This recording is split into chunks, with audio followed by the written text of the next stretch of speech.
Part I. The harvest in Arcadia. The first family. One night Hades walked through a small Arcadian village. He did not hide his form. Long shadows followed him, and the earth trembled faintly beneath his steps. In a modest stone house he heard weeping. There lay Dorius, a soldier dying from a spear wound. His wife Cleonis and their 3 children kept vigil at his bed. "Please, do not take him yet," Cleonis begged between sobs. "Let us say farewell." Hades stood beside the bed, and Dorius saw him clearly. "Are you here for me?" he whispered. "Yes," Hades answered calmly, "but not tonight." The god placed his hand upon the man's chest. A dark warmth spread through Dorius, easing the pain. Death waited, but Hades held it back, like a hound on a leash. Days became a week. Dorius gathered all his kin. Friends came to share stories of battles and laughter. They held a feast in the soldier's house, eating and singing, while death itself stood in the doorway and waited. "Why are you doing this?" Cleonis asked when she saw Hades watching from the shadows. "Because you deserve it," Hades replied curtly, "because mortals deserve to die with dignity." At last, on a still night, Dorius rose from his bed, straight-backed. He walked to Hades as though greeting a friend. "Thank you," he said. "I leave them in peace. Watch over them if you can." "I will watch," Hades promised. When Dorius's soul followed the king into the darkness, his family bowed low. They no longer feared him, they revered him. Part II. Myrene's last song. The second family in Attica. A little girl named Myrene lay sick with fever. Her parents prayed to Apollo, but no healing came. When Hades entered the house, the mother screamed, but the child gave a faint smile. "Are you the Dark King?" she whispered. "Yes, little one. Is it cold down there?" "No," Hades said, sitting beside her bed.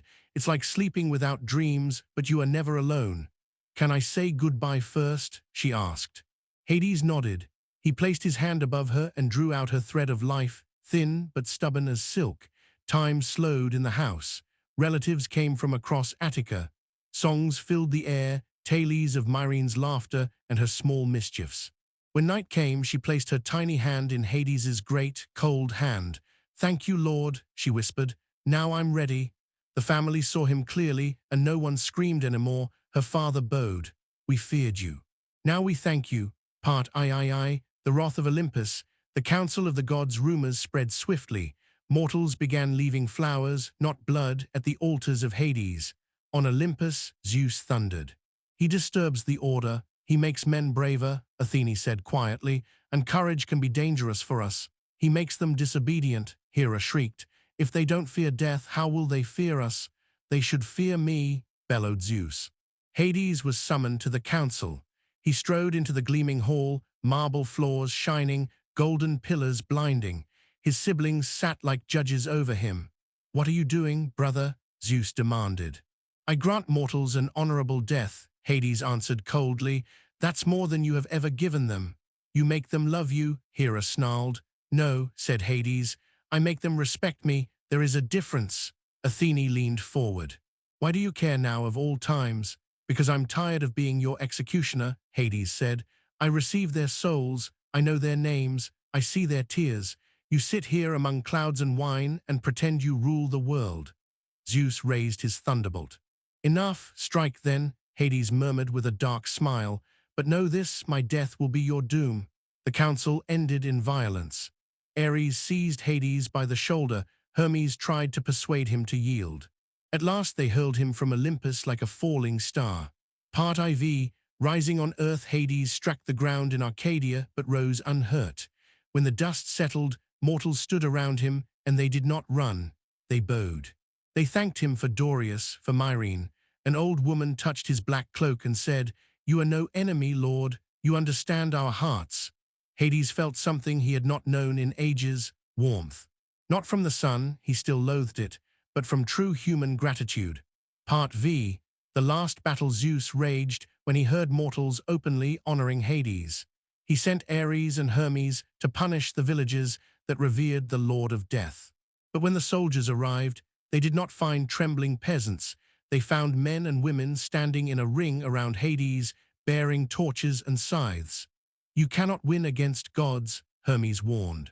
"We can die with honor," they replied. Hades drew his black spear not to kill, but to protect. The earth quaked. The black waters of Styx rose from the ground like walls. Ares hesitated, Hermes withdrew. Neither wished to see what lay behind that shadowed wrath. Zeus dared not act himself. He knew that if Hades perished, the underworld would collapse, and the earth would swarm with the unburied dead. So Olympus retreated in bitter silence. Epilogue. The dark guardian Hades returned to his realm and swore never again to let Olympus dictate his heart. Persefone met him at his throne and kissed his brow. "You hate them more than ever, don't you?" she asked. "Yes," Hades said, "but I have learned there are beings worth loving, and they do not live on Olympus." On earth, people began leaving flowers at his altars, not only blood.